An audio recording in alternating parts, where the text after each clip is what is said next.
This video will follow the same format as my two previous videos on the Matrix series. I will provide a brief review of The Matrix Resurrections and then spend most of my time analyzing the film's concepts. Before I start, I feel the need to state something that I feel should be obvious, but yet is not. Do not let my opinion detract from your appreciation or disappointment of The Matrix Resurrections. The most beautiful thing about movies is the subjective reaction each movie invokes. I celebrate your love and your distaste, provided that they are expressed in healthy ways. With that out of the way, what did I think about The Matrix Resurrections? I feel much the same way about it as I did about the two previous sequels. The film is jam-packed with inventive sci-fi and philosophical underpinnings, but unfortunately, the way they were presented was, once again, subpar. In fact, I think it might be the most subpar of the Matrix series in terms of the way the film is structured.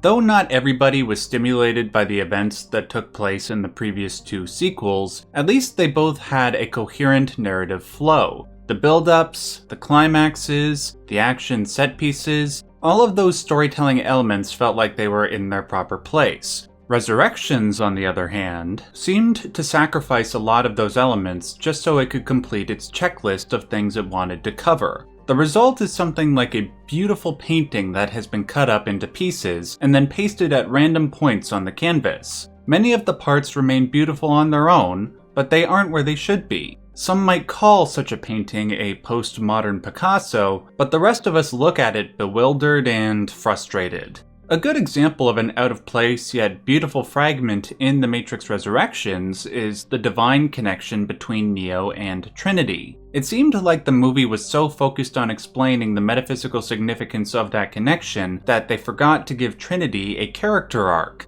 In Resurrections, Trinity is more or less a tool used in service of that theme, which unfortunately renders Trinity completely uninteresting. That's just one example of a widespread problem this movie has. Though it's hard to say that this theme, amongst other themes the movie has, are unimportant. In fact, the nature of Neo and Trinity's connection is one of the most important and interesting things about the movie. But like I said with the painting metaphor, its beauty is rendered null and void by its placement on the convoluted canvas. That said, with repeat viewings, I did find myself appreciating those fragments, those concepts and ideas that Resurrections introduced into the franchise. In fact, I'll go as far as to say that I see the same level of brilliance that I saw in the previous movies in some of these new concepts and ideas. Keep in mind that I say that as a lifelong fan of The Matrix, and as I just laid out, I'm definitely not afraid to criticize this movie. I hope that by overcoming any initial disappointments that we may have with the new movie, we can come to appreciate at least some of the things that it was trying to do.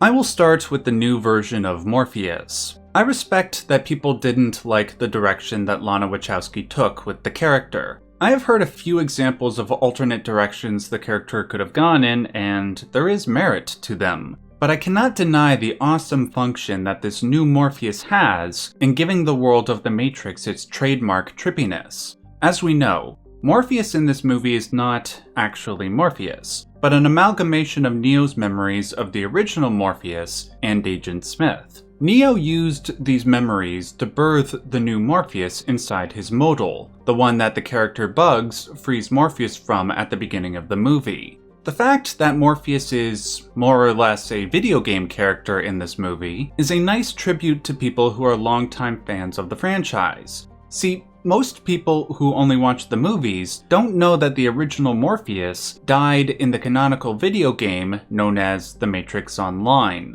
Many people who played that game had reasons to hope that Morpheus didn't actually die, and would live on in The Matrix Online, but unfortunately, these hopes were never fulfilled.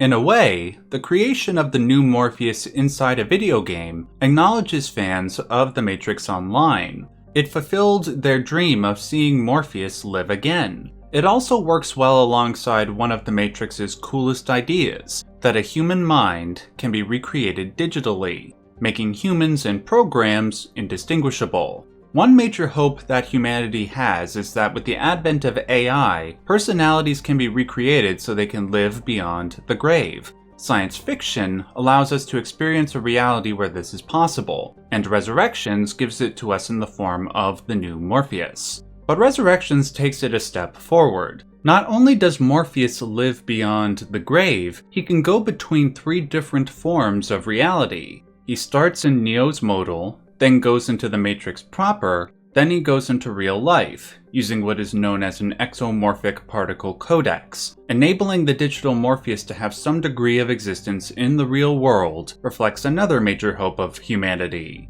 to blur the barrier between the real world and the digital world. Though this concept was briefly explored with the character of Bane in Reloaded and Revolutions, there was still the problem of providing programs with a body without sacrificing another human mind. The exomorphic particle codex solves this problem, and it's awesome. The concept of the new Morpheus was one of only a few concepts that I was able to wrap my head around when I watched the movie the first time. The only other thing that I fully understood the first time around was why the machines wanted to resurrect Neo. I understood it so readily because I predicted it. If you guys go and watch my video on the Matrix Revolutions, I say in that video that the machines would want to keep Neo alive so they could study him. They wanted to understand why he was able to do what the previous ones could not: end the war between machines and humans. When the machines discovered the answer to this question, they could use it to their advantage. What I didn't predict was the answer the machines would happen upon. Neo was special because his love for Trinity was so profoundly great. This became relevant to the machines because they were undergoing an energy crisis. The machines found that they could exploit Neo's love for Trinity to power their new version of the Matrix. Unfortunately, they realized that if Neo and Trinity's love was ever fully realized in the Matrix, it would break the Matrix to pieces. But if they somehow kept them close yet not too far apart, their bodies in the real world could provide the power that the machines needed. In order to facilitate this new order of affairs, they would need to create a program that could wrap its head around a concept as foreign to machines as love. A program that would know how to keep Neo close to Trinity, but not too close. This is why Neil Patrick Harris's character, the Analyst, was created. He is like an amalgamation between the Architect and the Oracle from the previous movies. He maintains the Matrix, but he is more intuitive and flexible to human irrationality than the Architect was. The Analyst discovered the best method to maintain Neo's proximity to Trinity, and it's kind of brilliant, because it's a method that we see reflected everywhere in our own reality. To paraphrase the Analyst, you keep humans yearning for what they don't have, while dreading losing what they do. The yearning, the love we feel for what we don't have, is so strong that, apparently, it would make the body produce enough energy to power a digital reality. For 99.9% of the human race, that is the definition of our reality. I'd like to come back to the relationship between Neo and Trinity in a moment, but before I do, I think now is a good time to comment on the film's quote-unquote meta.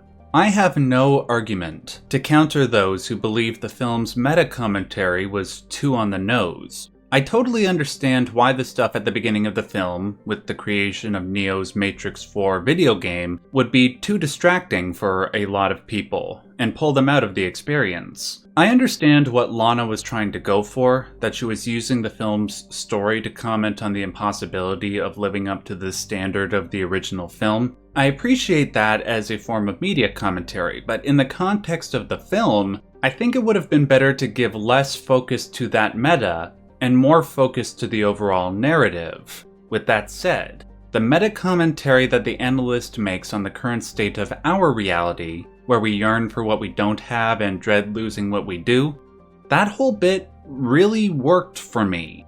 When you're in a state of yearning, you're not in a state of doing. It's a passive, unconscious state, rather than an active, conscious one. In our reality, so many of us live day to day in this passive state, held intact by our boundless prosperity and access to entertainment. By choosing to remain in this state, we are inadvertently supporting the quote-unquote machines, corporate or otherwise, that help maintain it. We are allowing these machines to be our masters, just as the machines rule over the minds of people plugged into the Matrix. To break out of this passive, unconscious state is exactly what our masters do not want. Looping the current state of our reality into the reality of the Matrix Resurrections was a great idea, and the more I watch this movie, the more I appreciate its inclusion.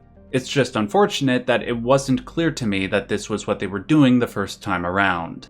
But to bring things back to Neo and Trinity, another thing that wasn't as clear to me the first time around was why Trinity took on the powers of the One at the end of the film. A lot of other people seemed confused by this as well. When I watched some people review the film, they said that this was a retcon of the concept of the One, and for about a month, I actually agreed. But upon closer inspection of the film's lore, I realized that giving Trinity the powers of the One not only makes sense logically, it is also thematically consistent with things we learned in the previous films. Let me explain. As we know, Neo was the One because he possessed the anomalous code given to him by the machines. Trinity was granted the powers of the One because that code was either shared or directly copied onto her brain when the new Matrix was created by the Analyst. That's all there is to it. I don't begrudge those who didn't understand this though, because, like I said, I didn't understand it the first time myself.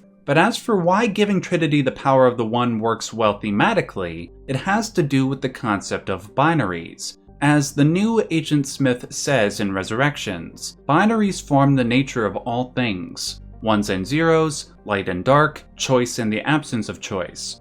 This, like many other concepts in the Matrix series, references the Eastern religious concept of yin and yang. The yin and the yang, the chaos and the order, are fundamental to our reality. They are opposites that show up in all parts of creation. In the case of the Matrix, the two most recognizable manifestations of the yin-yang concept are Neo/Smith and the Architect/Oracle. Smith and the Architect wish to maintain the order of the Matrix, where Neo and the Oracle wish to bring unbalance to that order. The Oracle even says as much in Revolutions. What's your purpose? To unbalance it. For all the manifestations of the yin-yang binary that we see in the Matrix movies, there was one element of it that had been neglected up until Resurrections. Inherent to the concept of yin-yang is the binary of male and female, masculine and feminine. Though it was hinted at with the binary of the female Oracle and the male Architect, it was not fully addressed until Resurrections. Just as yin cannot be without yang, Neo cannot be without Trinity. Just as light cannot exist without darkness, masculine cannot exist without feminine. Neo would not have been able to do the things that he did in the original trilogy without Trinity's help. Hell, he wouldn't have become the One, arguably, if she didn't kiss him at the end of the first Matrix movie. This fact is recognized by the machines, even going so far as to put them in pods that seem to be modeled after the yin-yang symbol. Notice the way the circles next to their pods are positioned in the same way that the black and white dots are in the yin-yang symbol. That can't be a coincidence. Making both Neo and Trinity the One represents the sacred unity of masculine and feminine in that symbol. A unity that has been given divine significance in religions throughout the world. Just as males and females become one in procreation, Neo and Trinity become the One in the Matrix. Two sides of one whole. That is the brilliant culmination of 4 films worth of symbolism. It's just too bad that in order to get to that culmination, Trinity became more of a narrative tool than a character. I think that pretty much covers all of my thoughts on the film. Do you agree? Do you disagree? Let me know in the comment section below. Stay yellow.